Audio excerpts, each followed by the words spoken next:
तालुक्यात विविध ठिकाणी मागील आठवड्यात अवकाळी पाऊस झाल्यानं अनेक शेतकऱ्यांचं नुकसान झालं होतं।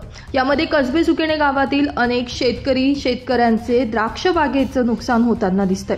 अगोदरच शेतकरी मेटाकुटीला आलेला असताना गगनाला भिडलेले खतांचे आणि पावडरींचे भाव, मजुरी व या अवकाळी पावसानं शेतकऱ्यांचं कंबरडं मोडलं असून कसबे सुकेणे गावातील तयार झालेल्या द्राक्ष बागांचं मोठं नुकसान झालंय।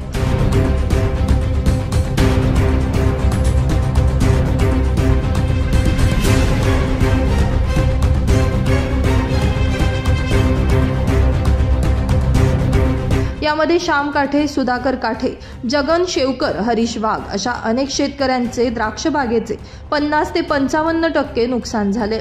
यामुळे शेतकऱ्यांना मोठं आर्थिक नुकसान सहन करावं लागणार आहे। यामुळे प्रशासन याची गांभीर्यानं दखल घेत या शेतकऱ्यांना मदत करणार का, असा प्रश्न शेतकऱ्यांकडून उपस्थित केला जात असून प्रशासनानं याकडे लक्ष देऊन योग्य ती मदत शेतकऱ्यांना करावी अशी मागणी देखील या शेतकऱ्यांकडून केली जाते।